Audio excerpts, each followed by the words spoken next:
Muy buenas noches tengan todos ustedes. El día de hoy es martes y nuestro espíritu lo sabe.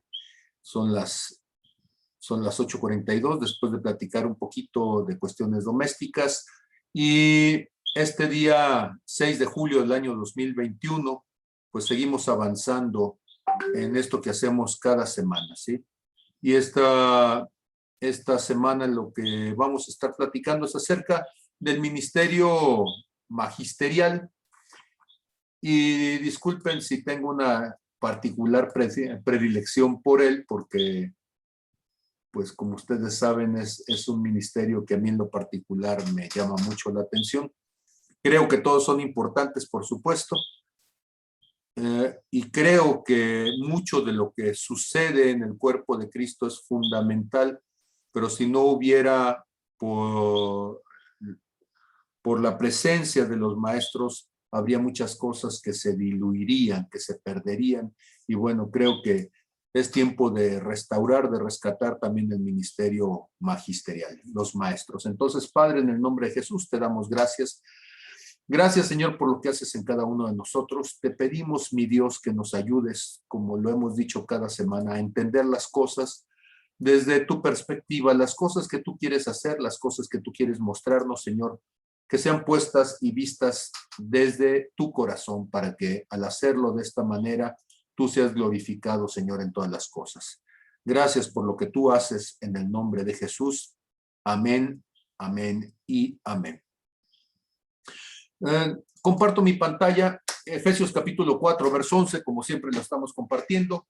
Dice, y él mismo constituyó a unos apóstoles, a otros profetas, a otros evangelistas, a otros pastores y maestros.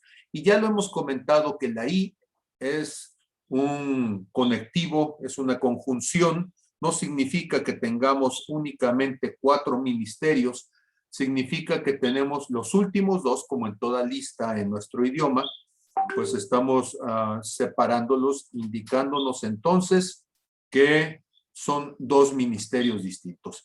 El hecho de que una persona sea pastor no significa que sea un maestro, y viceversa también es válido. El hecho de que una persona sea apta para enseñar no significa necesariamente que esa persona es apta para pastorear. Mi caso más cercano de ello, tengo a alguien que es muy amado en mi corazón y que es uno de los referentes en mi vida. Él es Juanito Weiner. Él es un excelente maestro. Sin embargo, como pastor, él mismo lo dice, ¿sí? Dice, yo era un horrible pastor. Dice. ¿Por qué? Porque son 2 mantos distintos. Una cosa es enseñar a alguien, y enseñarle maneja un espacio de libertad, por supuesto, el poder confrontar, el poder señalarle a alguien el camino por donde hay que irse desarrollando. Y por otro lado, el pastorear como esa capacidad de estar cerca, de escuchar, de aglutinar. Y de hecho,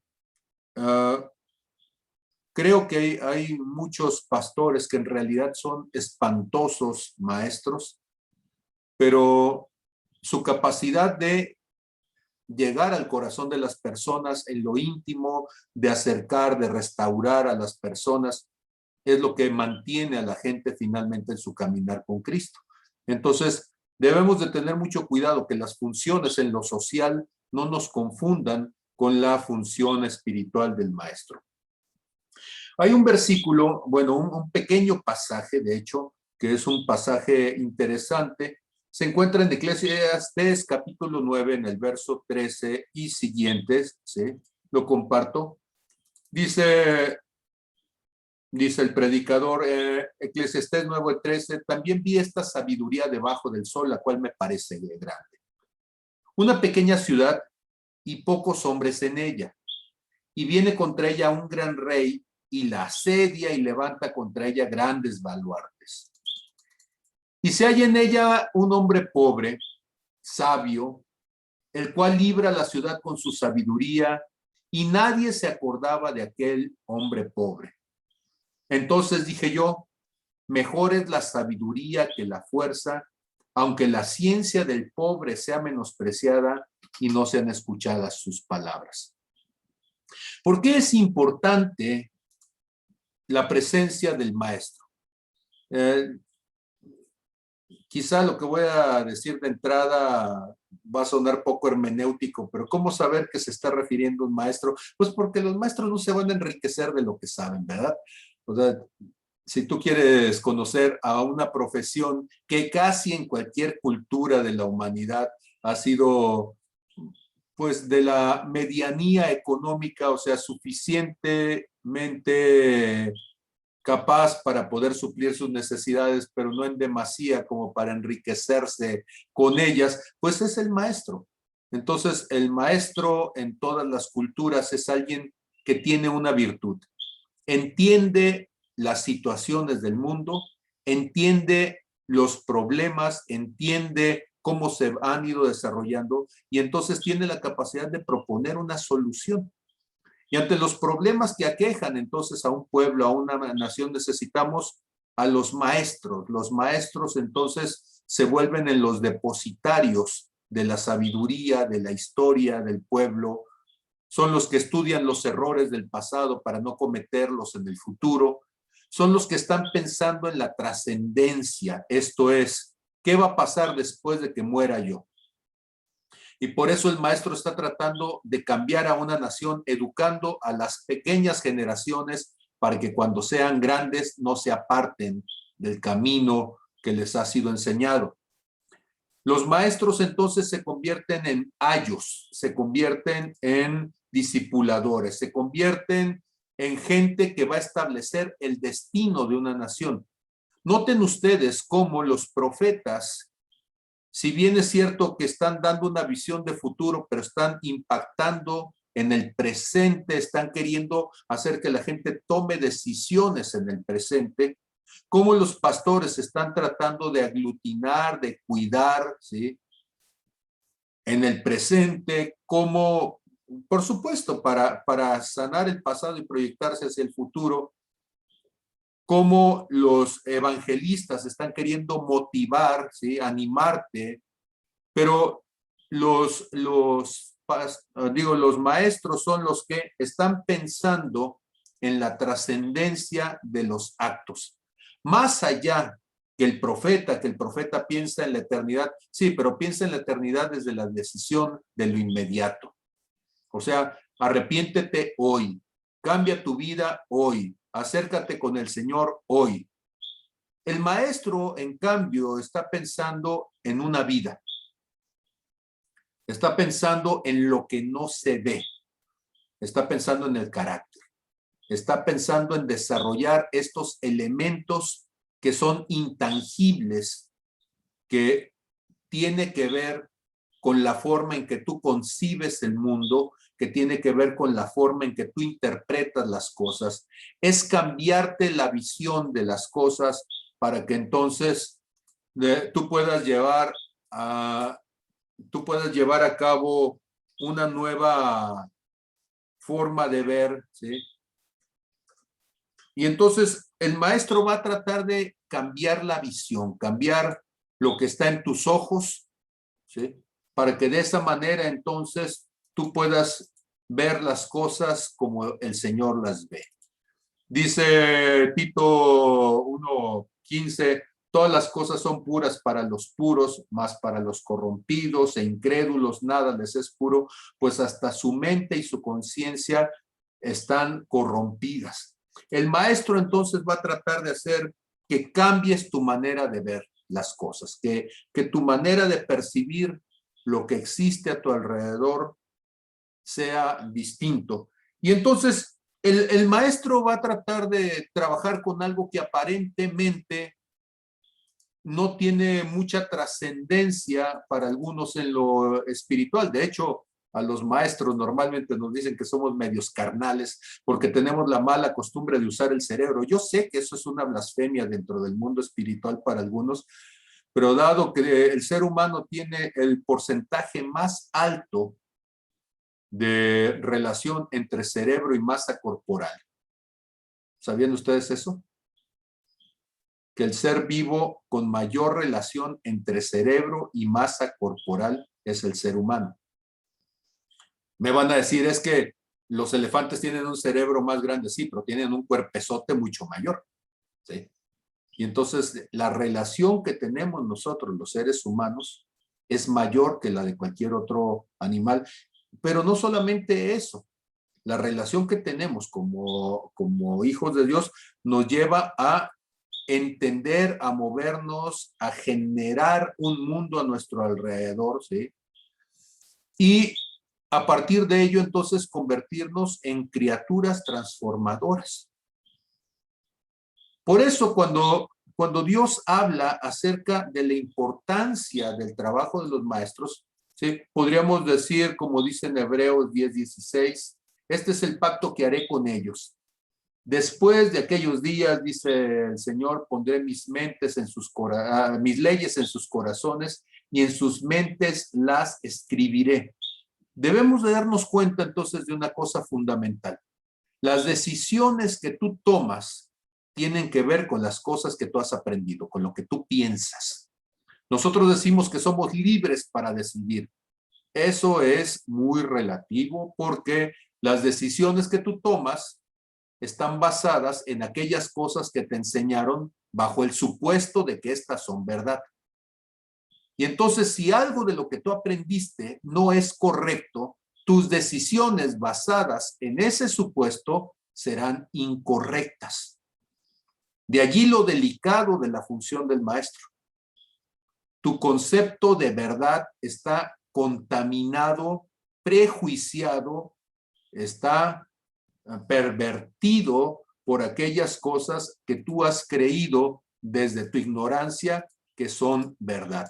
Y por eso, fundamentalmente, necesitamos tener mucho cuidado de cuáles son las cosas de las que Dios nos está hablando. Y entonces, noten ustedes, ok, ¿qué tal cuando el Señor dice, fenezca ahora la maldad de los inicuos, establece tú al justo? Porque Dios prueba la mente y el corazón. Dios prueba la mente y el corazón. Y no dice, y perdónenme si abundo en esto, pero no dice yo pruebo el corazón y luego la mente. No, primero la mente, primero lo que piensas, porque lo que piensas va a determinar entonces las emociones que tienes, la forma en que reaccionas, va a determinar la forma en que decides. Sobre toda cosa guardada, guarda tu corazón, sí, pero lo que hay en tu corazón, ¿sí? Finalmente se va a estar alineando con la manera en la que tú piensas. Jeremías 11:20 nos va a decir, pero, oh Jehová, de los ejércitos que juzgas con justicia, que escudriñas una vez más la mente y el corazón. Vea yo tu venganza de ellos, porque a ti he expuesto mi causa, y una vez más, la mente y el corazón. Jeremías capítulo 11, dice Jeremías capítulo 17, verso 10, ¿sí? Bueno, dice, yo Jehová escudriño la mente, que pruebo el corazón para dar a cada uno según sus obras, según su camino, según el fruto de sus obras, ¿sí? En Jeremías 31:33, ¿sí? Dice, pero este es el pacto que haré con la casa de Israel después de aquellos días, dice Jehová, daré mi mente en su mente, mi ley en su mente, y la escribiré en su corazón, y yo seré a ellos por Dios, y ellos me serán por pueblo, ¿sí? Y entonces, como ustedes lo notan, ¿sí? Hablar de cambiar, de transformar, de limpiar la mente es algo fundamental, pero no solamente por las cosas que nosotros aprendimos en el mundo, sino que inclusive tenemos que cambiar nuestra mente, la forma que nosotros pensamos de las cosas espirituales. Pero esto es importantísimo porque de repente nosotros no pensamos, cuando estamos en el cuerpo de Cristo, nosotros decimos, es que mi manera de pensar cuando yo pecaba, cuando yo me drogaba, cuando yo tomaba, pero ¿y qué tal las cosas que tú ni siquiera eres consciente, pero que también controlaban tu manera de pensar, en que si Dios era malo, en que si Dios te había abandonado, en que si Dios te falló? ¿Y cuántos cristianos vemos lastimados contra Dios porque no han logrado cambiar su manera de pensar? Y por eso entonces Dice, en cuanto a la pasada manera de vivir, Efesios 4:22, despójense del viejo hombre que está viciado conforme a los deseos engañosos y renuévense en el espíritu de su mente. Entonces no solamente estamos hablando desde lo biológico, estamos hablando desde la revelación de cómo comprendemos las cosas de Dios, y entonces de esa manera podríamos vestirnos de una nueva criatura, y de esa manera entonces podríamos transformar nuestra manera de pensar y de vivir. Ojo con esto, ¿sí? Cuando nosotros pensamos en esto, tendríamos que darnos cuenta, ¿sí? Romanos 11:34, noten ustedes, ¿sí? Cuando dice, porque ¿quién entiende la mente del Señor? O dicho de otra manera, ¿quién ha logrado pensar en la misma forma, entender los mismos principios, los mismos argumentos, llevar a cabo las mismas decisiones de como Dios lo haría, ¿sí? Y en eso es coincidente cuando en Primera de Corintios 2:16, una vez más, ¿sí? Primera de Corintios 2:16, desde el verso 15 dice, el espiritual juzga todas las cosas, pero él no es juzgado de nadie, porque ¿quién conoció la mente del Señor? ¿Quién le instruirá? Mas nosotros tenemos la mente de Cristo. Entonces, entender que el Señor nos ha llamado a transformar nuestra manera de pensar. De allí la importancia del ministerio magisterial al interior del cuerpo de Cristo. Noten ustedes, y para mí este versículo siempre lo he dicho con un, perdónenme si soy irónico, burlesco y hasta soez muchas veces, ¿sí? Espero que en la eternidad Dios me lo quite, ¿sí? Pero a veces la gente, precisamente por esa carencia del ministerio magisterial, caemos en absurdos como el siguiente. La gente dice, es que mis pensamientos no son los pensamientos del Señor. Esto está en Isaías capítulo 55, en el verso 8. Es que mis pensamientos no son los pensamientos del Señor, y lo tomamos eso como si fuera una excusa. Pues dice, porque como son más altos los cielos que la tierra, así mis caminos son más altos que vuestros caminos y mis pensamientos más que sus pensamientos. Pero ¿qué es lo que un maestro de la palabra diría? Criaturita del Señor, regrésate, ¿sí? Y ve el verso anterior para que puedas leer el contexto, y a partir de eso entonces disiernas adecuadamente de qué está hablando el Señor. Dice el verso 55, verso 7, deje el impío su camino y el hombre inicuo sus pensamientos. ¿De quién está hablando? ¿O a quién le está hablando? Le está hablando al impío, que deje la manera en que vive, al hombre inicuo la manera en que piensa, que se vuelva al Señor, el cual tendrá de él misericordia, y al Dios nuestro, el cual será amplio en perdonar. Porque mis pensamientos no son sus pensamientos. ¿De quién le estaba hablando? Estaba hablando al impío, al inicuo. Le está diciendo, mis caminos no son tus caminos, mis pensamientos no son tus pensamientos, ¿sí? Porque como son más altos los cielos que la tierra, así mis caminos son más altos que los pensamientos del impío, ¿sí? Mis pensamientos son más que mis caminos son más altos que sus caminos impíos, y mis pensamientos más que sus pensamientos o personas inicuas. Y entonces, una sola palabra, un solo enfoque equívoco hace que la palabra de Dios, en lugar de traer libertad, traiga cautividad. En lugar de traer liberación, se convierta entonces en una atadura, se convierta entonces en una cadena. Y todo esto es responsabilidad del ministerio magisterial. Ahora, con todo respeto a los profetas, ¿sí? El profeta llega y dice, es que tuve un sueño. Y ya te dice todas las cuestiones del sueño, ¿sí? Pero a veces el profeta tiene la visión, pero no tiene la interpretación en el contexto bíblico, y termina diciendo cosas que están fuera del contexto de la palabra. Por ejemplo, si alguien llega y me dice, es que Dios quiere juzgar a esta nación, y yo diría, sí, pero no ahorita, eso será en el momento del juicio, porque en este momento no está juzgando a nadie. Y tendríamos entonces que dedicarle una tarde a discutir condiciones de juicio, tiempos de juicio, para que entonces podamos entender si Dios juzga en este momento o no, y si Dios puede juzgar a uno solo mientras no juzga a todos los demás, y qué implicaciones tiene eso en cuanto a lo que es el carácter y la santidad de Dios, para poder entender que lo que se está diciendo con una buena intención es un absurdo tremendo. ¿Me estoy explicando adecuadamente? Y entonces, es fundamental entender y discernir las cosas espirituales y ajustar lo natural a lo natural y lo espiritual a lo espiritual.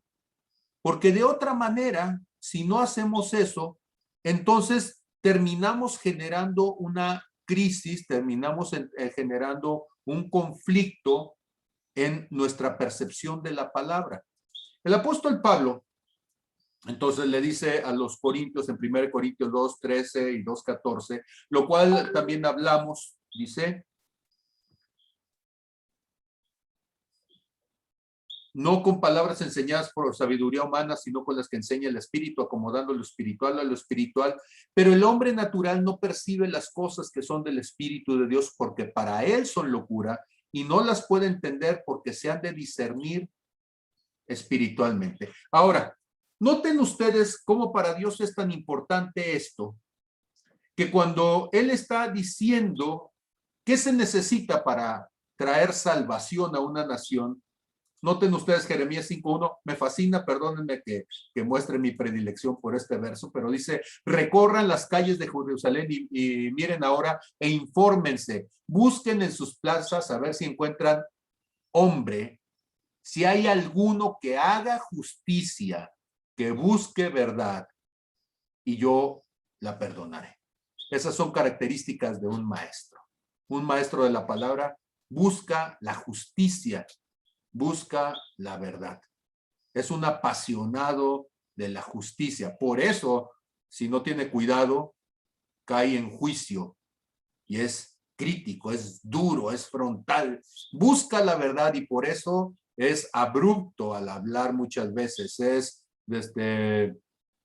como decimos en nuestra congregación, brutalmente honesto. ¿Sí? ¿El Señor encontraría a un hombre así? Sí, así era Jesús. ¿Sí? Él era, dice, el hombre sabio es fuerte y de pujante vigor el hombre docto. ¿Qué tan pujante de vigor el hombre docto? Pues que ha movido la historia de la humanidad con sus revelaciones. Las palabras de Jesús vienen y nos transforman. ¿Sí? Dice Isaías 55 en el verso 4, he aquí que yo lo di por testigo a los pueblos, por jefe y maestro a las naciones. Por eso la gente, antes de decirle profeta, antes de decirle pastor, antes de decirle evangelista, que fueron cosas que él les dijo, yo soy el pastor, yo traigo una buena noticia, yo traigo la revelación del Padre, pero la gente inmediatamente identificó en él que él era Raboni, él era el maestro. ¿Sí? Pero no solamente hablamos de Jesús, podemos hablar también del apóstol Pablo. Noten ustedes cómo el apóstol Pablo, cuando habla de sí mismo, él no dice, yo fui constituido para ser pastor o ser evangelista, ¿sí? O ser profeta. Dice el apóstol Pablo, para esto yo fui constituido predicador y apóstol, ¿sí? Digo verdad en Cristo, no miento, y maestro de los gentiles en fe y en verdad. Maestro de los gentiles. Un hombre de escritura, un hombre que había sido educado a los pies de Gamaliel, un hombre de lectura, de estudio de la palabra, de conocimiento profundo de las cosas, ¿sí? Dice en segunda de Timoteo 1:11, ¿sí? Del cual yo fui constituido predicador, apóstol y maestro de los gentiles. Y podemos encontrar entonces una serie de versículos, ¿sí? cómo los maestros son parte fundamental para el crecimiento y el establecimiento del cuerpo de Cristo. Pero tenemos un problema con los maestros y debemos de ser muy claros con ellos, ¿sí? ¿Cuál es el problema de muchos de los maestros? Mire, déjeme decirle la verdad, a los maestros nos gusta pensar que tenemos la razón. A los maestros nos gusta pensar que no nos equivocamos. Tenemos una broma en la familia, ¿sí? Mi papá lo decía en broma, pero pues no lo terminamos creyendo los que tenemos esa visión magisterial, ¿sí? Mi papá decía, yo nunca me he equivocado. Bueno, una vez, dice, una vez me equivoqué.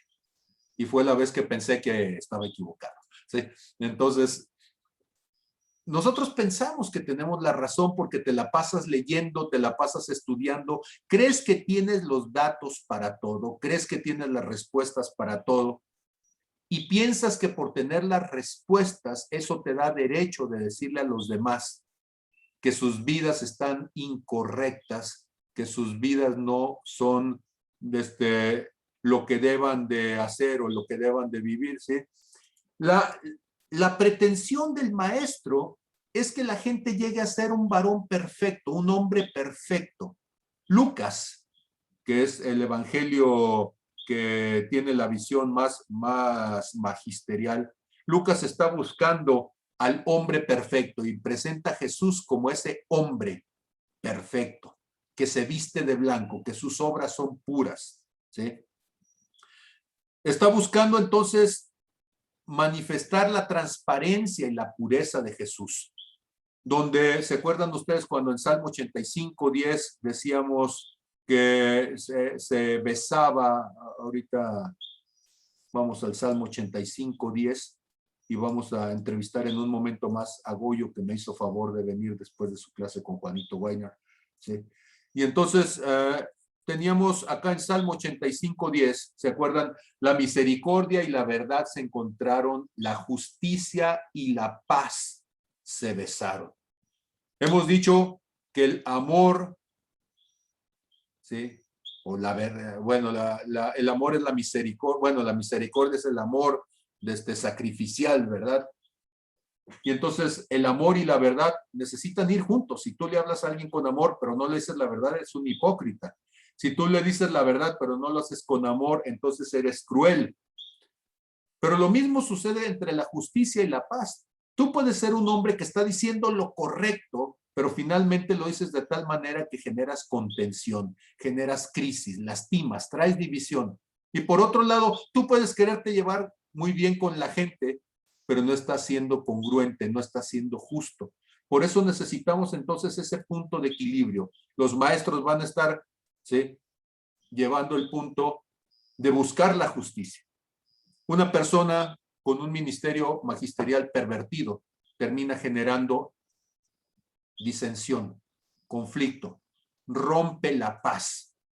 Y entonces una persona con un ministerio corrupto en lo magisterial llega y te dice algo y lo que te está diciendo es correcto, pero ya te dejó, ¿sí?, angustiado, ya te quitó la libertad, ya no estás en paz, ahora te deja en crisis y los maestros entonces perversos terminan haciendo eso, ¿sí?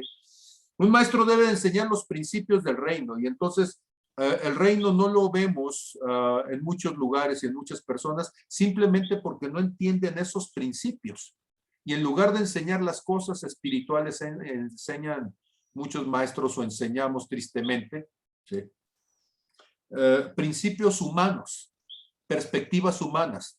Goyo decía hace tiempo, sí, porque Goyo se ha ido convirtiendo en un maestro de la palabra, y él decía, en lugar de enseñar exégesis, enseñamos inségesis. Le metemos a la palabra nuestras perspectivas de lo humano e interpretamos la palabra desde nuestros prejuicios culturales. La función del maestro es enseñar, es explicar las cosas, pero para explicarlas muchas veces se va a oponer contigo.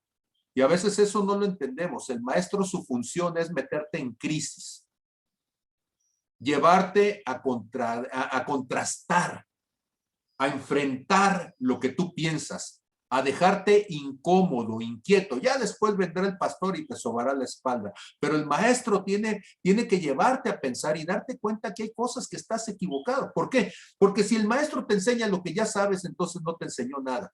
El maestro te tiene que llevar a darte cuenta de tu ignorancia. Y entonces el maestro va a entender aquello de Oseas 4:6, ¿sí? Que mi pueblo fue destruido porque le faltó conocimiento. El conocimiento de Dios, el conocimiento de su palabra, el conocimiento de las verdades profundas. Y entonces Él va a llevar siempre a estar chocando a una persona contra su manera de pensar, contra las cosas que le fueron enseñadas. En ese ir chocando con estas cosas, Él le va a estar animando a desarrollarse, a crecer su fe, a profundizar, a convertirse en un discípulo de Jesús. Y noten esto. ¿Por qué es importante? Porque cuando nosotros hablamos de qué tipo de relación es la relación de cada uno, ¿sí? Hemos dicho que los pastores van a tratar de que te sientas hijo, el evangelista va a tratar de que te sientas amigo, el profeta va a tratar de que te sientas íntimo, ¿sí? Pero el maestro va a tratar de que te sientas discípulo. Entonces tú dices, es que Dios es mi papá, sí, pero pórtese bien, siéntese bien, ¿sí? Coma con la boca cerrada. Es que es mi papá, sí, pero no hable con la boca llena, ¿sí? O sea, que sea tu papá no te quita el hecho de tener que aprender modales, no te quita el tener que aprender a hacer las cosas de la manera correcta. Y a veces eso es incómodo para la gente con los maestros, ¿sí? El maestro entonces va a tener, ¿sí? Toda esta brújula de hacia dónde van las cosas. Pero esto lo puede hacer que caiga en orgullo. Y el maestro entonces se puede sentir que es mejor que el otro porque tiene un título, porque tiene un conocimiento, porque tiene una respuesta. Lo hemos dicho un montón de veces y lo digo con autoridad, ¿sí? Que el doctorado no quita lo tarado, ¿sí? Y entonces, y bueno, pues lo sé porque yo tengo doctorado y pues también estoy bien tarado, ¿verdad? Lo que estamos diciendo es que el hecho de que tú tengas un cierto conocimiento de algo no te da la sabiduría de Dios.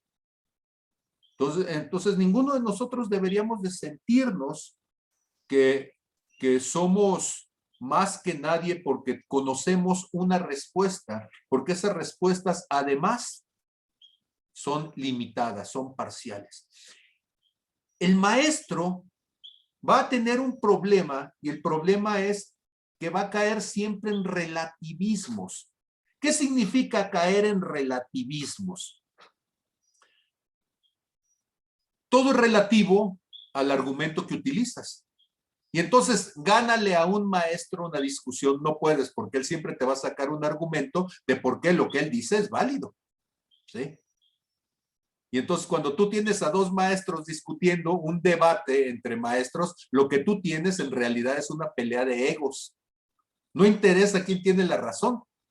Lo que interesa es quién tiene más labia, quién tiene más capacidad, ¿sí? De convencimiento, quién es más sofístico para poder entonces hacer ver al otro con menos argumentos. Y a veces nosotros pensamos que eso es la defensa de la fe. La defensa de la fe no es tratar de argumentar que tú te sabes más versículos para torcerlos, cuando la humildad es tan simple. Hay que vivir uno solo. Y no tiene caso tener una discusión de sabios que en su propia discusión terminamos siendo necios. Entonces esa relatividad termina afectando a este mundo, ¿sí? Porque tenemos, bueno, no me crean, por favor, pero métanse a las páginas por allí o a las plataformas sociales de algunos de los líderes famosos del cuerpo de Cristo y van a ver un montón de gente que piensan que ir a decirles de cosas en sus muros personales va a salvar al mundo.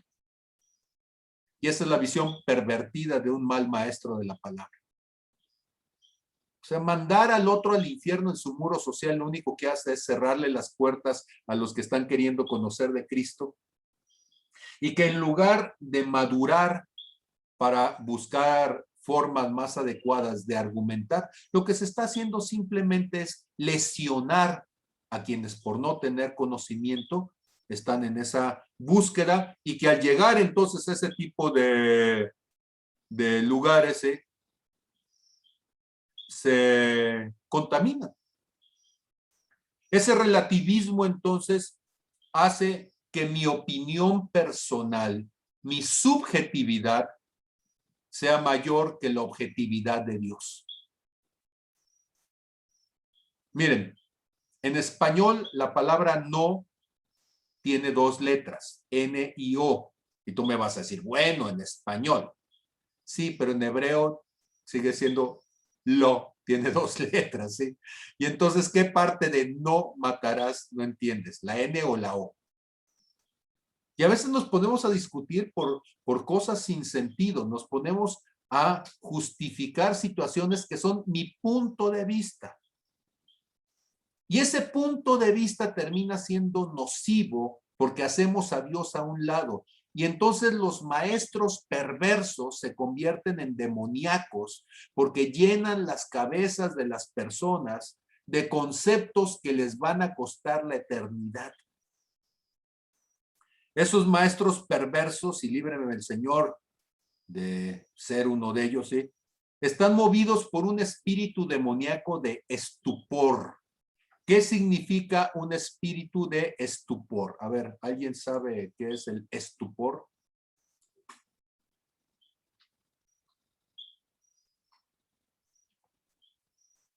Porque no he hecho ninguna pregunta hasta el momento, ¿sí? ¿Qué es el estupor? De vergüenza. A ver, otra vez, De vergüenza, será como vergüenza, como sentirse que no quiere ser descubierto, mirado. Ok, a ver, vamos. Una siguiente acepción. Estupor.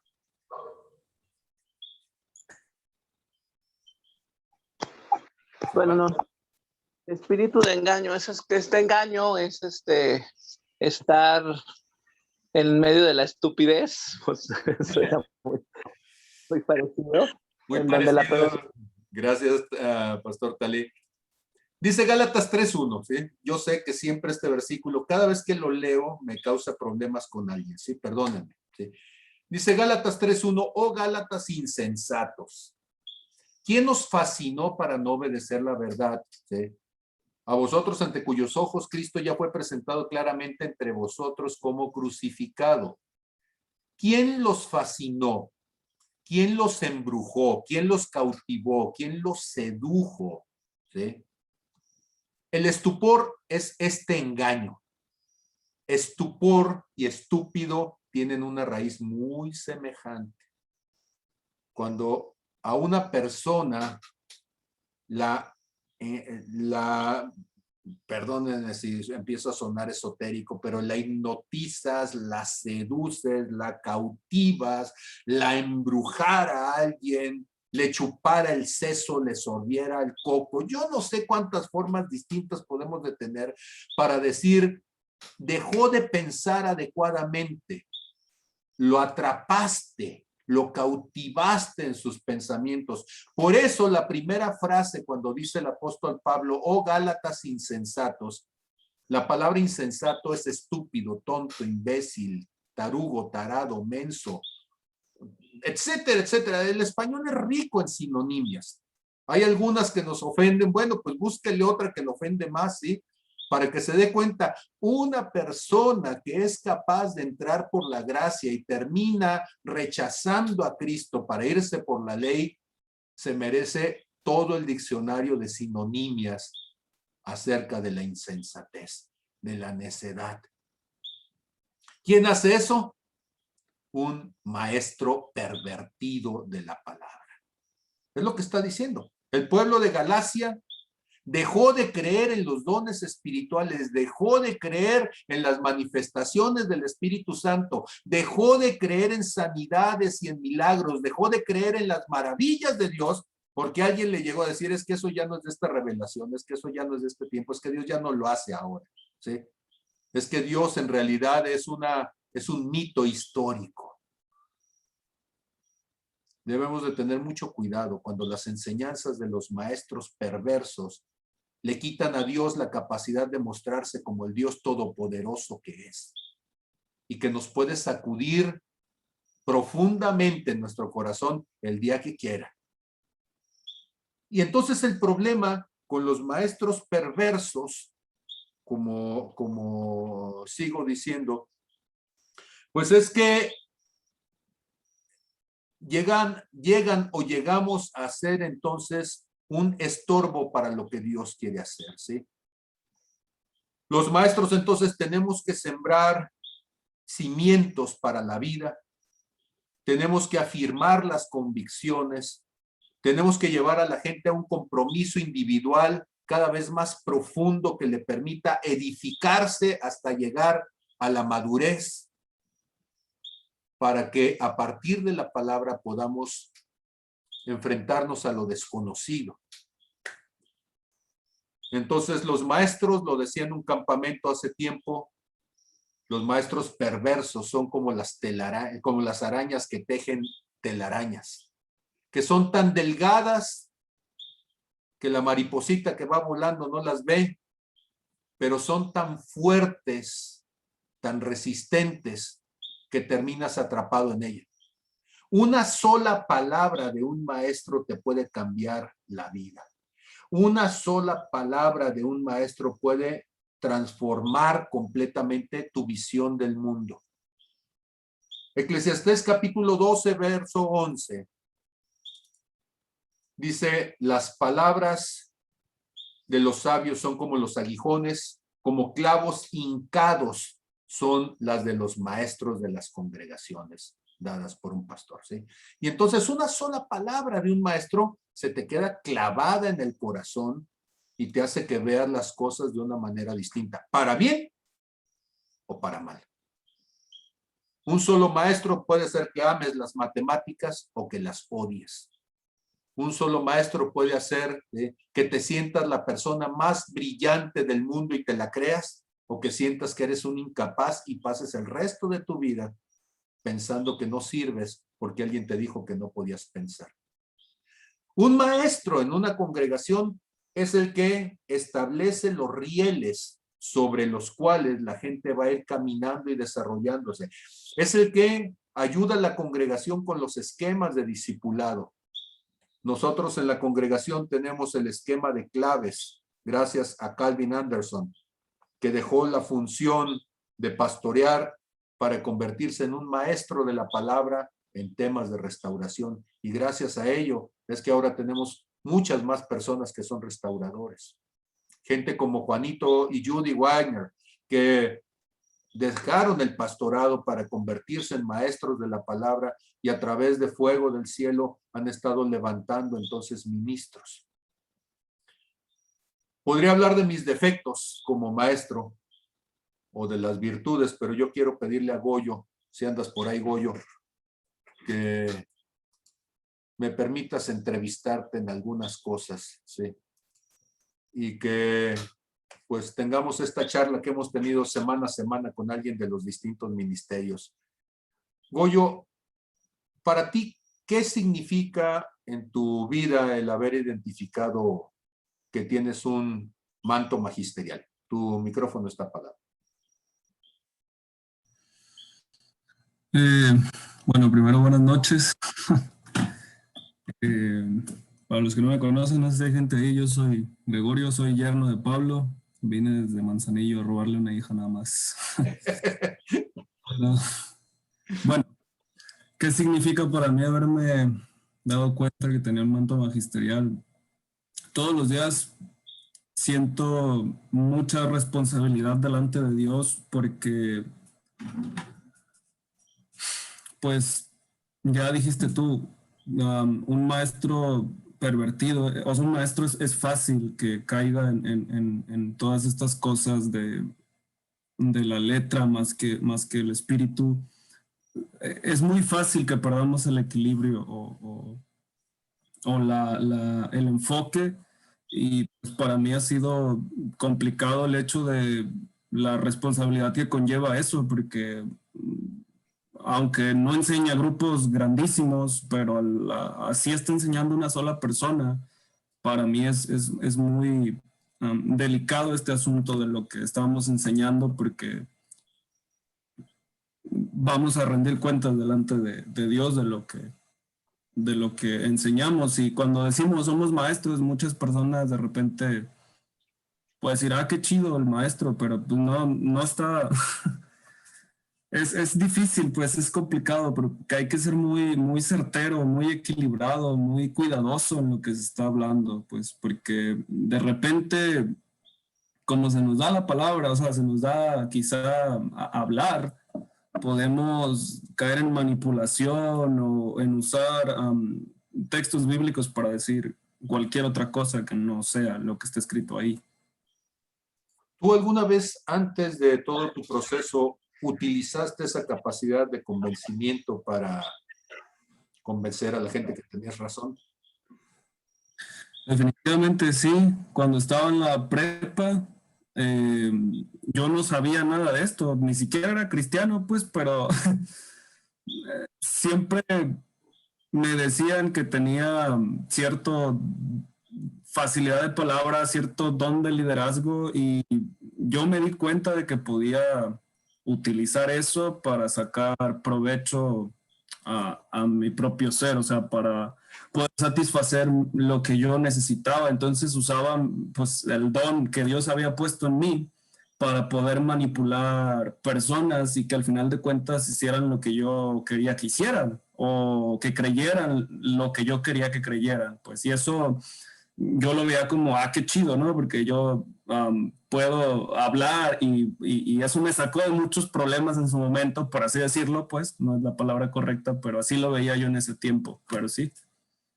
¿Y qué tipo de beneficio tenías tú con eso que nos estás contando? No sé. Entonces, o sea, había cosas... En la prepa, pues, convencía maestros de que me dieran una calificación sin presentar exámenes. También hay que ver qué tipo de maestro, ¿verdad? Porque o a mis amigos manipulaba para que terminaran haciendo lo que yo quisiera, pues, o sea, como echando argumentos que ni siquiera tenían un sostén. Simplemente como que ellos creían por la manera en la que hablaba que yo tenía razón, aunque no tuviese la razón. Pero alguien por ahí dijo, si quieres hacer ver a las personas que tienen la razón, habla más fuerte. Entonces, como ya hablaba con mucha seguridad, ellos daban por hecho que yo sabía lo que estaba diciendo. Entonces yo me agarraba de eso, aunque yo no supiera lo que estaba diciendo muchas veces. En las exposiciones, a veces ni siquiera estudiaba, pero terminaba echando un verbo muy majestuoso y de alguna manera, pues eso también ayudaba, ¿no? ¿Y tú llegaste a creerte entonces este asunto de que por hacerlo tenías la razón? O sea, interiormente te llegó a suceder eso, decir, o sea, seguramente así debe de ser, ¿no? Pues a veces Paulina dice que cuando uno de repente echa muchas mentiras, se las termina creyendo como verdades. Muchas de las cosas que yo hablaba, yo creía que eran verdad, aunque yo sabía que no, pero la mayoría del tiempo yo me sentía falso, pues, pero no quería aceptar mi falsedad porque me daba miedo perder todo lo que había construido, por así decirlo, pues. Y, a ver, entonces, déjame agarrar todo esto y llevarlo a la palabra que decíamos ahorita en Gálatas, ¿eh? ¿Alguna vez entonces, con tu don, tú llegaste a seducir, a fascinar, decías, a medio controlar a alguien? Pues sí, yo creo que, o sea, así que tú digas que me propusiera tal cual a seducir, nunca fue como decir, hoy voy a seducir a fulano, pero yo sé que sí lo hacía, pues, o sea, yo no sabía quizá que así se llamaba, seducción, pero en muchas etapas de mi vida usé eso para poder conseguir algo, pues. Ok, y tú sabías que esto del estupor es un fluir demoníaco. No, pues no, de eso me di cuenta hasta que llegué a Cristo. Y cuando te diste cuenta, ¿qué sucedió en tu vida? O sea, ¿cómo te confrontó el Señor o a qué conclusiones llegaste de lo que habías hecho hasta entonces? Bueno, no es que hubiese hecho cosas acá súper guau, porque gracias a Dios siempre Él me ha cuidado de hacer estupideces muy fuertes, por así decirlo. O sea, eh, pero cuando yo llegué a Cristo, antes de llegar a Cristo, yo decía ser ateo, no por moda, simplemente había cosas que no me cuadraban de la única iglesia que yo conocía, el modelo de iglesia que yo conocí en ese momento era la iglesia pues, católica, y había cosas que a mí no me cuadraban en su decir y su hacer. Entonces yo dije, bueno, pues es que si estos son los seguidores del Dios como lo presentan, no hay peso en lo que hacen sobre lo que dicen. Entonces yo decía ser ateo. Cuando llego a Cristo, me acuerdo mucho que hubo un quebrantamiento en mi corazón porque por mucho tiempo yo anduve en base al orgullo. O sea, yo aún me considero una persona que de repente batalla con el orgullo, pero muchísimo menos que antes, pero tenemos que ser muy sinceros en lo que batallamos. Y yo creo que aún batallo con el orgullo, pues. Entonces, el Espíritu Santo lo que hace es llevarme a ver cómo a lo largo de mi vida estaba queriendo negar algo que realmente era innegable, pues. Entonces me lleva a este punto de verdad y me hace ver todas mis carencias, todas mis deficiencias, cómo hay un versículo en Job, creo que está en los finales, creo que es Job 30 y feria, que dice, déjame lo pongo acá porque ese versículo me gusta mucho. Job 38, capítulo 38, verso 1 dice, entonces el Señor respondió a Job desde el torbellino y dijo, ¿quién es este que oscurece el consejo con palabras sin conocimiento?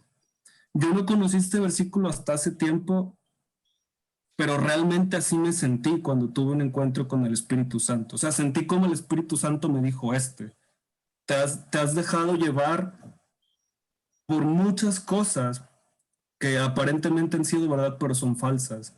Entonces, hubo un quebrantamiento dentro de mí, pues, o sea, básicamente desbarató mi orgullo y me hizo ver cómo es que yo necesitaba de su verdad, no de lo que yo creía que era verdad. ¿A ti te costaba reconocer que estabas equivocado? Claro que sí, a veces todavía me cuesta trabajo. Y cuando reconoces que estás equivocado ahora con todo este trato que Dios ha ido teniendo contigo, ¿qué es lo que haces? Pues acepto o sea, que también me equivoco, que soy tan humano como todos, o sea, trato de llevarme a esa verdad, pues sí. Si el Espíritu Santo me hace sentir algo que no estaba haciendo bien, lo reconozco, no trato de batallar contra él. A veces, bueno, desde que me casé, me di cuenta que había muchas áreas en mi vida respecto al orgullo, humildad, misericordia, que no se habían trabajado muy bien, aunque yo creía que sí. Entonces, de repente, en muchas ocasiones en mi matrimonio, pues han ocurrido estas cosas donde tengo yo que aceptar que realmente quien se equivocó fui yo, o sea, y no buscar un culpable, ni siquiera decir, ay, es que Dios no hizo esto en mi vida, por eso yo reaccioné así. O sea, me he tenido que tragar el orgullo de no reconocer y decir, yo, o sea, esto fue mi culpa, es la responsabilidad es la consecuencia de un acto que cometí, pues. Uh-huh. Tengo que pedir perdón también. ¿Y te es fácil pedir perdón? Ahorita más que antes, pero definitivamente sí, o sea, sí cuesta trabajo. Antes sí me costaba mucho trabajo, yo no pedía perdón. O sea, yo era de esas personas, antes de llegar a Cristo, era de esas personas que decía, así soy, así me voy a morir, o sea, quien quiera estar conmigo, bienvenido, quien no, pues a su casa. Pero ahorita ya he mejorado muchísimo en eso, aunque tengo que aceptar que de repente sí cuesta trabajo pedir perdón, ¿no? Más cuando tú crees que tenías la razón y de repente llega el Espíritu Santo y te dice, no, papacito, tú no tenías la razón. O sea, y es ahí donde tú dices, sí. Como maestro de la palabra, con todo esto que Dios ha ido haciendo contigo, ¿qué tan importante crees que es para un maestro darse cuenta de que se va a equivocar, que no va a tener la razón, que su manera de ver las cosas no es absoluta, que siempre hay aspectos que no alcanza a verlos y que son pues limitados? ¿Cómo te ha ido con ese proceso? Pues creo que es muy importante reconocer nuestras carencias.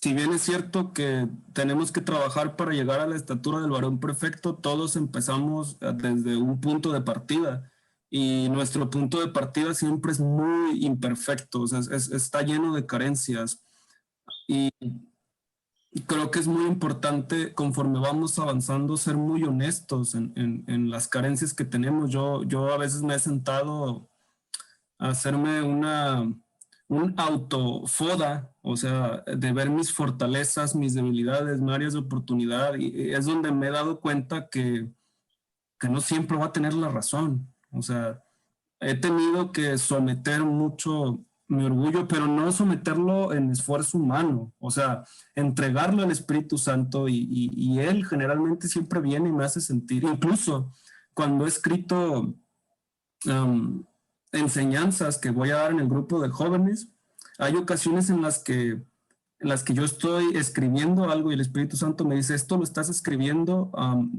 para alguien en específico y no tienes que usar el púlpito para arreglar situaciones específicas con alguien. Y esas son cosas como que a mí me sacuden, pues. Entonces, desde ahí yo he tenido que tomar decisiones, pues, pero yo tengo dos opciones, creer que eso no es verdad o hacerle caso al Espíritu Santo. Y por eso puse el ejemplo de Job. Para mí esta palabra me, me lleva mucho a esto, ¿no? Como el Espíritu Santo diciendo, ¿quién? O sea, ¿quién estás escuchando tanto que ha oscurecido mi verdad? Pues, y creo que los maestros de repente podemos escucharnos tanto a nosotros mismos que dejamos de escuchar al Espíritu Santo y eso es peligroso. Bueno, a mí es algo que me ha costado mucho trabajo. Y ojo, no solo los maestros, yo creo que todo el cuerpo de Cristo ha tenido este problema, porque de repente nomás dicen, ay, eso es muy de los maestros, muy de los profetas, muy de los evangelistas. No, todos tenemos pequeñas porciones de todo eso en nosotros. Entonces, pero en especial los maestros creo que terminamos, es curioso, convenciéndonos a nosotros mismos de cosas antes de lo que el Espíritu Santo nos ha dicho. De repente yo le digo a Paulina que me da vergüenza porque un maestro habla con mucha verdad, pero cuando tú realmente te inspeccionas a ti mismo, te das cuenta que mucho de lo que has enseñado te cuesta trabajo aplicarlo aún a tu propia vida. Y es vergonzoso, pues, porque por eso es importante que siempre sepamos que tenemos carencias y que la gente a nuestro alrededor sepa que somos carentes como personas, pues. No, dime. Sí, una pregunta, a ver, déjame llevarlo más allá. Muchas veces la gente identifica el ministerio magisterial con el temperamento melancólico, ¿sí? Como lo hemos hablado nosotros en la congregación, que la parte melancólica es la parte humana de un llamado más restaurado que sería lo magisterial. ¿Tú eres melancólico? Pues ahorita menos que antes, pero sí, antes era muy, muy melancólico. O sea, ahorita todavía tengo, tengo la esencia. ¿Y eres perfeccionista? Fíjate que así como con TOC, no, pero siempre me ha gustado que las cosas tengan un cierto orden. Pues sácame del orden de repente y me cuesta. O sea, yo sí tengo un plan para el día y alguien me llama y me pide hacer algo que no está dentro de ese plan, de repente me conflictúa, pues porque yo ya me había organizado y mentalizado. No soy una persona súper organizada, pero sí me conflictúa. Ok, entonces el pensamiento magisterial tiene que ver con este asunto de tengo un orden, tengo un plan, tengo un proyecto, entiendo qué quiero hacer, el 1, 2, 3, y quiero hacerlo de esa manera. Y entonces, para ir retomando parte de lo que ya estabas diciendo, ¿cómo le hace un maestro cuando de repente el Espíritu Santo viene y te cambia la agenda del día? ¿Y cómo le hace un maestro cuando Dios te dice, oye, quiero que en lugar de ir a la derecha por donde siempre te vas, ahora te vayas por otro lado? Y uno dice, Señor, es que nunca has hecho así. Y él dice, sí, pero esta es la primera vez, ¿eh? Voy a contar una historia. Hace tiempo, cuando vivía todavía ahí en el Aguacate, Lulú me había mandado por un pastel, porque estaba Bernie de visita. Y cuando llegué ahí, había un pastel de cajeta y un pastel de chocolate. Y yo agarré me parece que agarré el de cajeta. Y cuando llegué, resulta ser que a Bernie no le gustaba la cajeta. Y yo le dije, qué curioso, porque cuando estaba en el punto de decisión, yo escuché una voz que me dijo, agarra el de chocolate. Y la ignoré, así nomás. ¿Por qué cuento esta historia? Porque de repente Dios es hermoso. Cuando Él suele cambiar mucho las cosas, pues, o sea, de repente yo he tenido temas que los quiero dar y los tengo organizadísimos y de repente el Espíritu Santo me dice, bueno, muy bonito tu tema, pero hoy necesito que hables de otra cosa.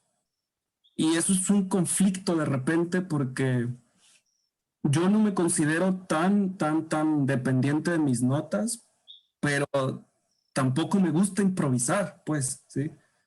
Aunque acepto que lo he hecho en muchas ocasiones porque el Espíritu Santo me ha hecho sentir eso. Entonces, cuando Dios viene y te cambia la agenda, es complicado, es difícil porque uno pudiera decir, pues es que así lo habíamos planeado, ¿no? Entonces, yo me he tenido que acostumbrar a ser un maestro que desarrolle la sensibilidad espiritual mucho. El maestro generalmente depende mucho de lo que sabe y lo que estudia. Es como lo que nos soporta, por así decirlo. Entre más conocemos, más estudiamos, más leemos, más preparados estamos, pero se nos olvida que necesitamos tener una conexión espiritual, o sea, una sensibilidad espiritual también aguda, que generalmente atribuimos solo a los profetas, pero no es cierto, porque me gusta mucho cuando Juan Weiner nos dice que él siempre busca un espacio donde la palabra y el Espíritu Santo se unan y surja esta enseñanza. Y creo que equilibrar el ministerio magisterial significa eso, tener sensibilidad espiritual para poder obedecer y saber a dónde el Espíritu Santo está llevando, pero también conocer de lo que uno está hablando. Pues no sé si te respondí. Sí, sí, sí. Sí, la idea de las preguntas es ir precisamente revistiendo todo este aspecto de lo que implica el proceso de un maestro que está surgiendo desde lo temperamental y cómo se va convirtiendo en algo guiado por Dios, ¿sí? Y entonces que más que ser un maestro porque sé mucho, es que soy un maestro porque entiendo las cosas desde el corazón de Dios y las puedo explicar para que la gente las pueda vivir lo más sencillamente, pero al mismo tiempo lo más efectivamente posible en Cristo. Entonces, pues me gusta lo que nos estás aportando, por supuesto. ¿Cómo ves tu función? Yo sé que nuestros mantos son cosas que vamos desarrollando, pero ¿cómo verías tu función como maestro en los próximos años en el cuerpo de Cristo? ¿Hacia dónde crees que Dios te está llevando? Aunque no solamente eres maestro, sí, pero ¿cómo te ves? ¿Cómo se ve Goyo dentro de algún tiempo? Fíjate que de repente no me he puesto mucho a pensar en eso. Soy una persona que a veces batalla en cuanto a su identidad futura en ese sentido. No sé si es algo que está atribuido al carácter un poquito más melancólico, el hecho de repente ser inseguro. Es algo que también veo en el magisterio, es como que de repente somos inseguros, pero yo siempre he dicho que yo amo la verdad. O sea, para mí, mi motivación principal al estar haciendo lo que hago en la iglesia, en el cuerpo, es poder enseñar verdad práctica, pues. Y quizá en unos años, yo no sé si termine siendo, no sé cómo decirlo, que Dios me quiera hacer popular en cierto tipo de proyectos, en redes sociales. Yo no sé, no he tenido una dirección muy, muy acertada de lo que tengo que hacer a futuro, pero incluso ahorita soy líder de alabanza en la iglesia del Aguacate.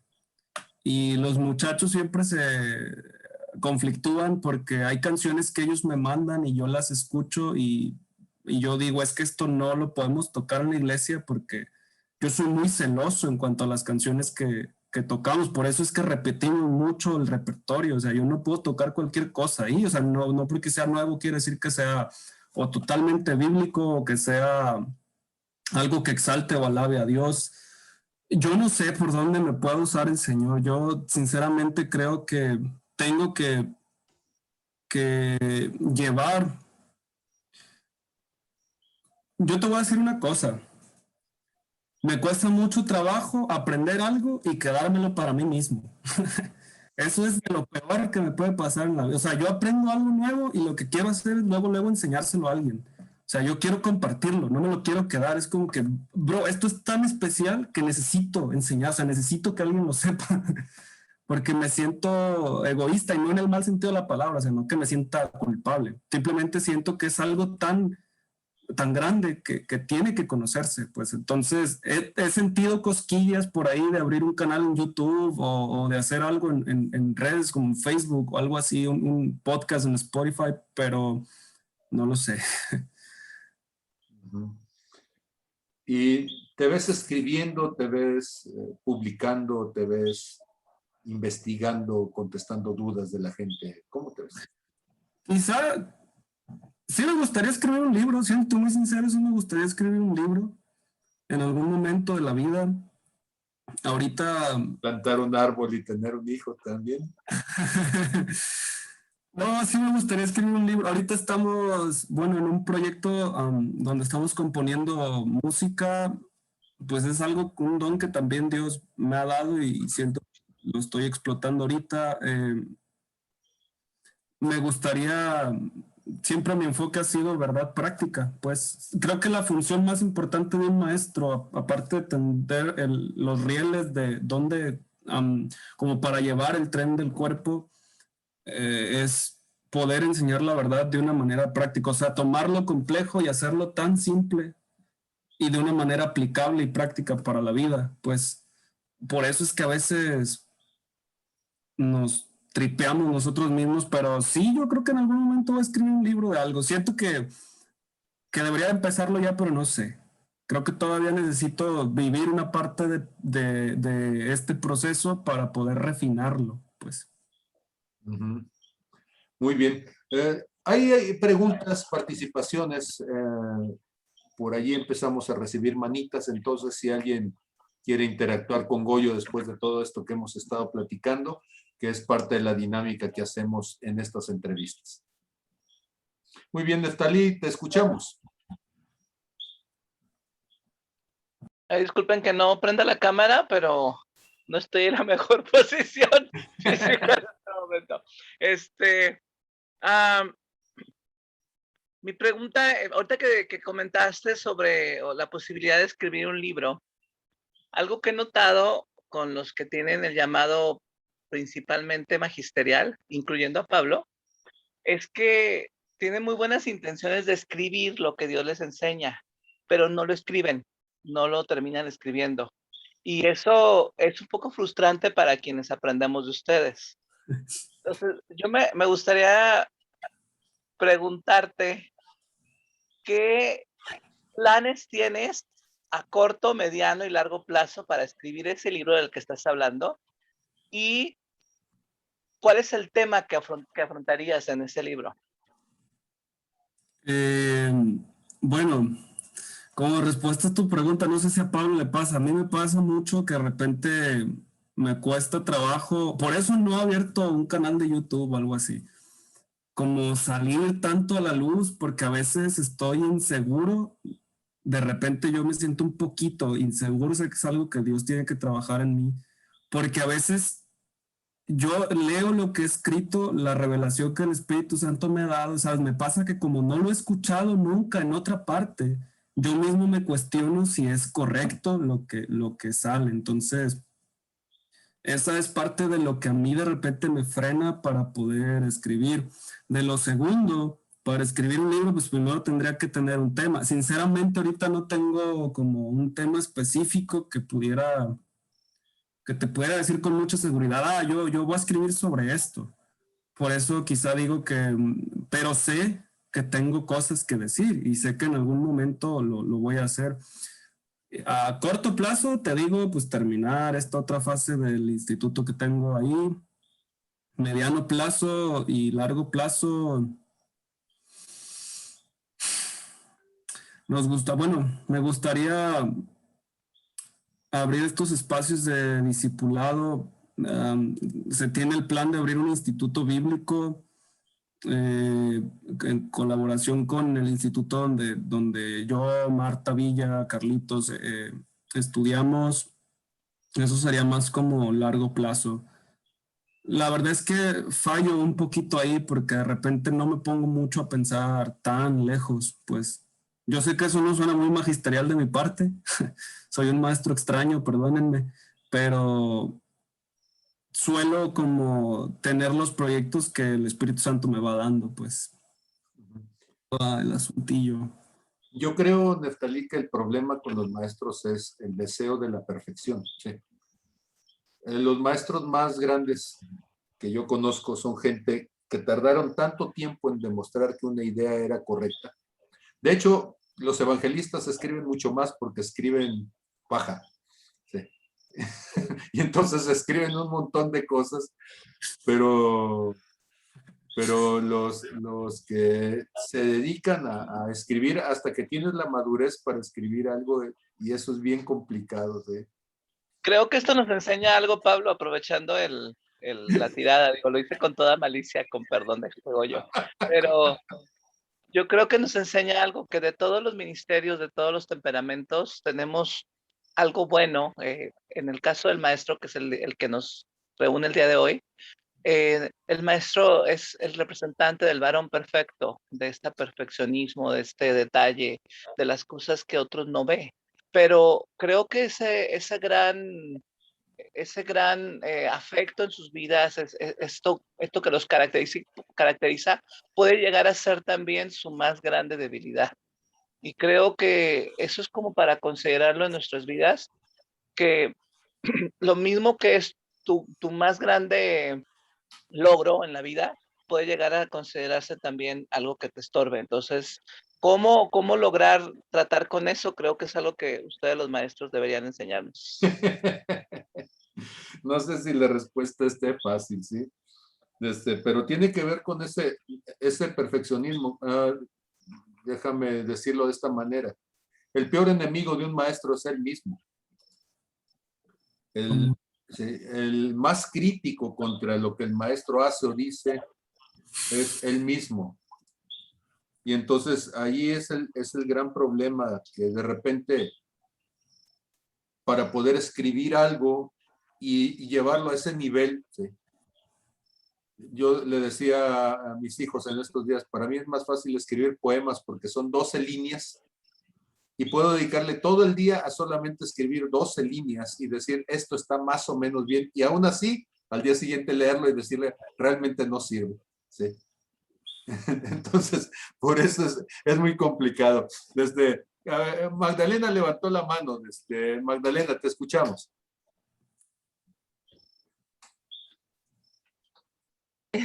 Me dio risa que Neftalí No quería poner la cámara, pero nada más para decir eso. Puso la cámara.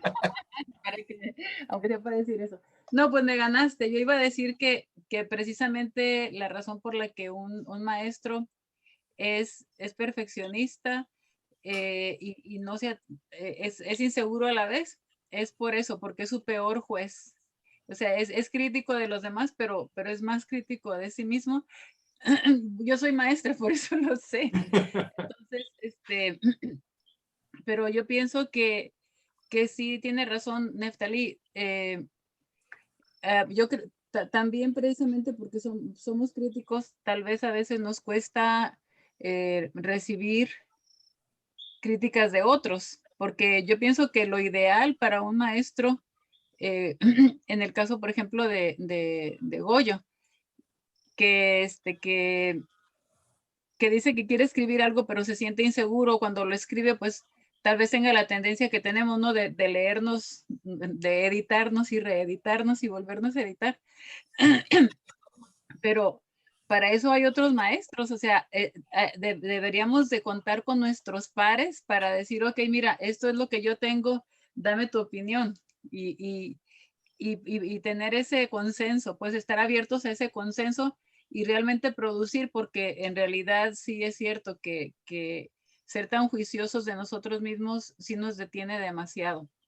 Y bueno, yo pensaba que yo creo que las iglesias donde el ministerio de magisterial no está bien desarrollado son las iglesias que tienden a distorsionar la palabra y a tener falsas doctrinas, ¿no? Que los guían, ya sea porque hace falta ese ministerio o porque el ministerio, como decías, Pablo, está pervertido. Y es curioso que para los jóvenes de ahora, precisamente esa carencia o esa carencia de un ministerio magisterial bien balanceado es lo que los ha sacado de la iglesia. Uno, porque es pecado capital usar el cerebro cuando no hay maestros. Entonces, esa es una. Dos, porque se encuentran maestros fuera de la iglesia que les terminan matando la fe cuando no hubo un maestro, perdón, cuando no hubo un maestro en su iglesia que respondiera a sus preguntas. Entonces, creo que el ministerio magisterial es fundamental. Yo sé que todos son importantes, pero de verdad que es el que viene a traer cuando está bien, perdón, estoy enferma de la garganta, cuando una iglesia lo carece, un ministerio magisterial balanceado, la iglesia pues se desbalancea. Es realmente el contrapeso, ¿verdad? Porque el Espíritu Santo siempre tiene su contrapeso en la palabra, o sea, porque van juntos, van de la mano. Entonces, cuando hace falta uno, pues se desbalancea. Entonces, por eso el ministerio magisterial es tan importante. Y, y ya mejor me voy a callar porque no puedo hablar. Pero gracias por darme la palabra. Al contrario, gracias por colaborar. Termino de decir esto para pasarle ahorita también la palabra a Mili. Si ustedes notan en Redime, una de las cosas que hemos hecho desde hace tiempo, y yo sé que para los que no son maestros no lo logran ver así, es la importancia de pedirle a la gente al final de cada servicio que juzgue la palabra. Es parte de la necesidad de discernir desde el ministerio magisterial qué de lo que se está diciendo es correcto o no, precisamente para tratar de llevar a las cosas a un equilibrio, ¿sí? Y que la gente se acostumbre, ¿sí? A que podemos tener distintos puntos de vista y eso no significa que estamos peleados. Mili. Un comentario y una pregunta. Lo que estaban hablando acerca del perfeccionismo es parte de uno de los tipos de procrastinación. Tenemos tantas ideas en la cabeza, tenemos tantas situaciones en la cabeza, o en este caso, los maestros tienen como esta idea, estas situaciones tan complejas que en el cerebro tú lo vas señalando, lo vas acomodando, pero el plasmarlo siempre es el miedo de que quede algo incompleto o inconcluso y por consecuencia se procrastina a más no poder, ¿sí? De hecho, en algún momento yo se lo decía a Raúl Maldonado, yo le decía, hermanito, o sea, yo te veo que si a ti te pinto un cuarto de las paredes todas blancas y te doy un plumón negro, yo me imagino que todo el cuarto va a terminar rayado de todo lo que tienes en la cabeza, ¿no? Entonces prácticamente es como yo puedo ver esa parte del manto magisterial en este tipo de procrastinación.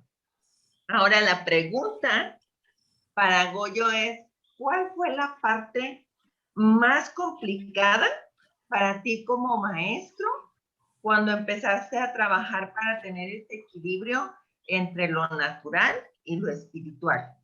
Porque algo que yo sé es que pues el maestro se fija 100% en la palabra y busca que todo esté cimentado y que esté con un fundamento, que haya lógica en el asunto, que haya algo que lo respalde. Pero tú decías, el hecho de buscar que fuera el Espíritu Santo el que me mostrara, me imagino que en más de alguna ocasión pudiste entrar en crisis. Entonces quisiera ¿cómo fue esta parte? Híjole. Fue Perdón. complicado, ¿eh? Eh, todavía estamos siendo perfeccionados en ese asunto. De repente era muy dado a querer letra, saber, conocer. Porque de alguna manera sentía que eso te daba la autoridad argumentativa para poder hablar acerca de una verdad. Es cierto que un maestro, por naturaleza, yo lo quisiera decir así, solemos pasar mucho tiempo en la meditación de la palabra. O sea, no quiere decir que ahí no la pasemos todo el día leyendo la Biblia, pero sí es cierto que todo el día estamos meditando en algo que encontramos en la Biblia. O sea, yo me topo algo que no entiendo y me atoro ahí todo el día pensando y buscando comentarios, buscando definiciones, buscando esto, aquello, todo lo más que pueda para poder entender qué es lo que está escrito ahí y no terminar sacándolo de contexto. Pero al mismo tiempo, el Espíritu Santo siempre trae la revelación nueva de las cosas que encontramos ahí. Yo creo que ¿cómo te lo digo? Para mí ha sido complicado porque de repente dice, pues él es maestro de la palabra y esperan como que uno tire todo el flow magisterial, pues, o sea, que se sepa la Biblia de pe a pa y dónde está específicamente cada versículo y cada capítulo y que todo te lo sepas de memoria. No siempre funciona así, hay diferentes tipos de maestros, yo lo quiero decir, o sea, hay muchos tipos de maestros. Pero también nosotros tenemos que aprender a buscar ese equilibrio junto con la sensibilidad espiritual. O sea, para mí ha sido difícil poder hacer este equilibrio sin perderme en la esencia, pues. O sea, sin tratar de ser algo que no soy. Ese más bien es el asunto, pues. Porque si es cierto, yo tengo un don profético, no es tan fuerte, pero lo tengo, yo lo sé, pues. Pero de repente no me gusta fingir ser algo que no soy, pues. O sea, para quedar bien con alguien. ¿Se me explico? Entonces, cuando yo estoy escribiendo un tema, por ejemplo, Marta Villa me decía hace tiempo que ella solo agarraba un versículo y sobre eso tiraba toda una clase, pues no necesitaba notas. Y yo le decía, bueno, pues yo sí necesito sentarme y como ver qué es, o sea, más o menos organizar qué es lo que voy a decir, pues para que tenga coherencia en sí mismo, sea claro, tenga una aplicación, así me explico, como enseñar algo así. Y ella es profeta, pero me costó mucho trabajo entenderlo, porque cuando nosotros le damos parte al Espíritu Santo, el Espíritu Santo viene a hacernos ver que somos imperfectos. Eso a nadie le gusta, o sea, llámese pastor, maestro, profeta, evangelista, lo que sea, cuando el Espíritu Santo viene y te marca algo. Yo cuando leo la Biblia siempre me encuentro cosas así. O sea, yo leo la Biblia y no me quedo, o sea, no me quedo cómodo. Sí me alimenta mi fe, sí nada, pero es como que, bro, o sea, ¿qué estás tratando de decir aquí, Señor? Y es ahí donde recurro a esta sensibilidad espiritual, o sea, donde entonces cierro un poquito la Biblia y me pongo a orar y me pongo a pedirle al Espíritu Santo revelación. Ahora, cada quien pues le da revelación como viene. Entonces, creo que lo más complicado de todo fue entender eso. O sea, que a veces necesitaba cerrar un poquito la Biblia y ponerme a orar para pedirle revelación al Espíritu Santo. En esta parte, y quisiera hacer el comentario porque es parte de con lo que estamos trabajando. Algo que tú ahorita hablabas, Goyito, me venía a la mente una frase que nosotros, como los que tenemos la preparación docente en lo profesional, es una de las frases que tenemos, que es un aprendizaje significativo. Y lo que me das a entender ahorita es que tú buscas con este perfil magisterial dar una enseñanza con aprendizaje significativo, pero no solo eso, sino que también estás buscando que este sea trascendente de manera eterna. Claro. Pues... y eso me gusta, y me gusta verlo en ti, o ahorita que te escucho, porque yo crecí con maestros que solo querían llenarnos de conocimiento. O sea, si yo me sé algunos versículos de la Biblia era porque en las dominicales los niños de machacito y todo lo demás, pero no había un aprendizaje significativo. Ahora ya de grande puedo decir que he visto maestros y que buscan que la gente realmente entienda, pero ahorita tú le estás poniendo como la cereza del pastel, como a este concepto o a los conceptos que estamos tratando de construir. Entonces sería el tener este enfoque de trascendencia eterno. Entonces me gusta y creo que me das algo para que pensar esta semana. Muchas gracias. Gracias, Mili.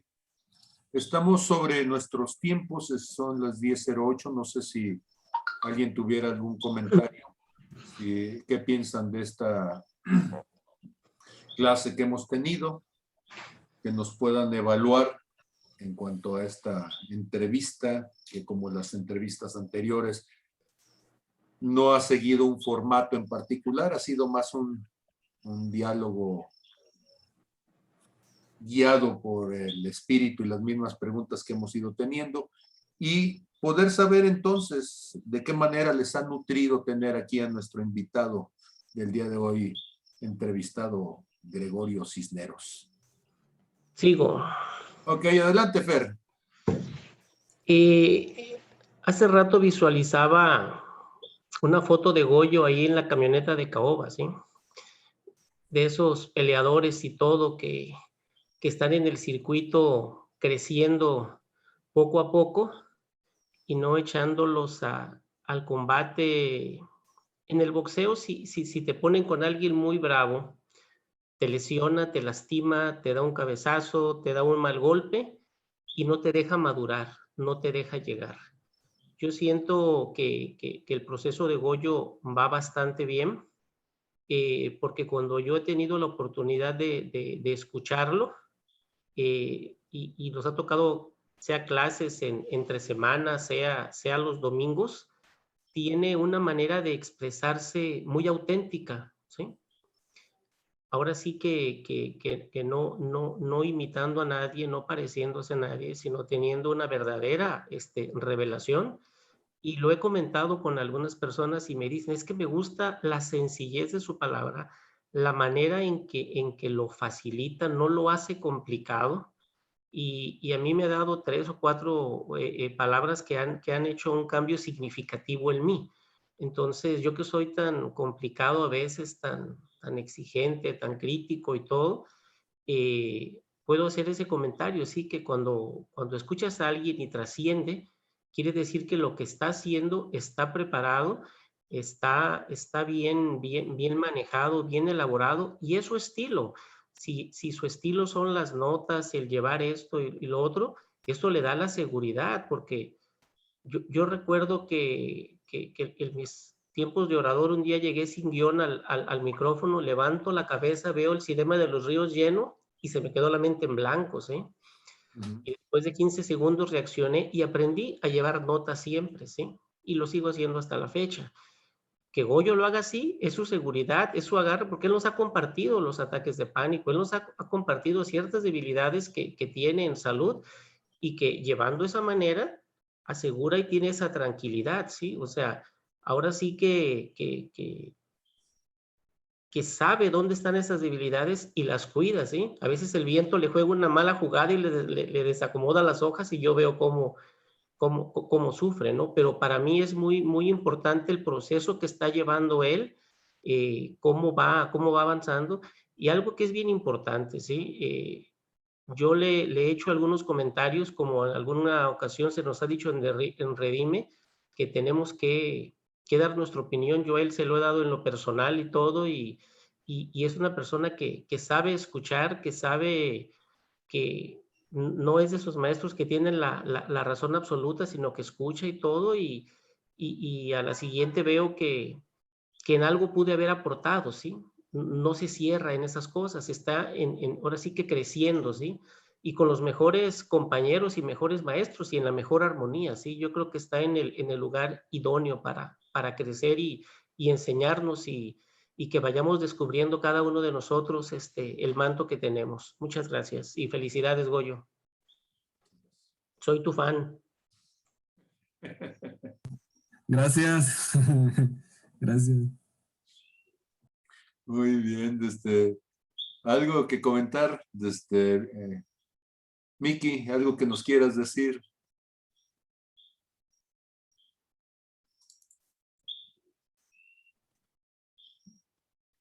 Pues yo aprendiendo como siempre y primeramente pues me da gusto verlos, aunque sea por imágenes, y yo estoy bien contento de verlos y pues sí, siempre lo hemos visto de todo el tiempo desde que empezó Redime. A mí me tocó ese tiempo y siempre hemos visto cómo es la importancia de cada ministerio dentro de la iglesia, dentro del cuerpo de Cristo.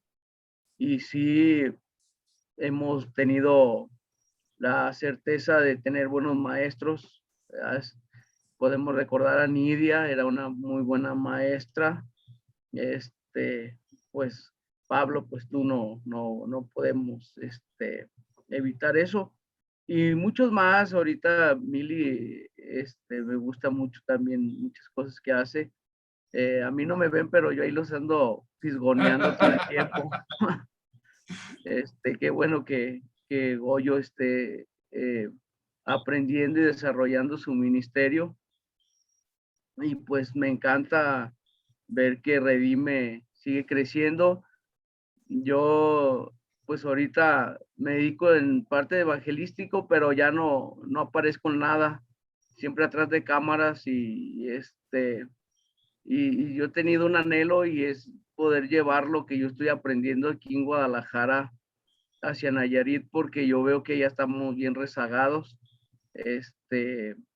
Yo veo las transmisiones los domingos y es como, lo que voy a decir no es en mala forma, pero a veces me pego en la cabeza y a veces le digo a Dios, yo pudiera estar haciendo algo porque tú me has enseñado a hacer algo acá.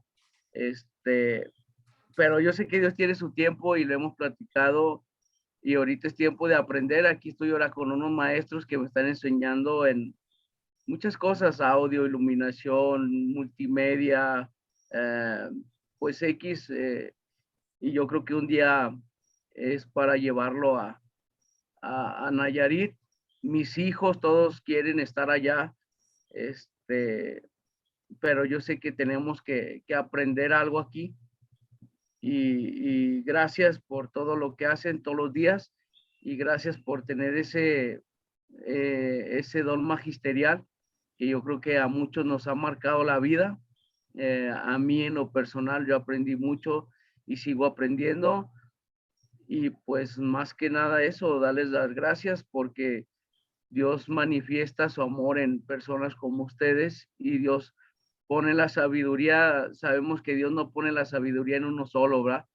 Y entonces de todos podemos aprender y pues agradecido con Dios y con ustedes por todo lo que me dejan aprender.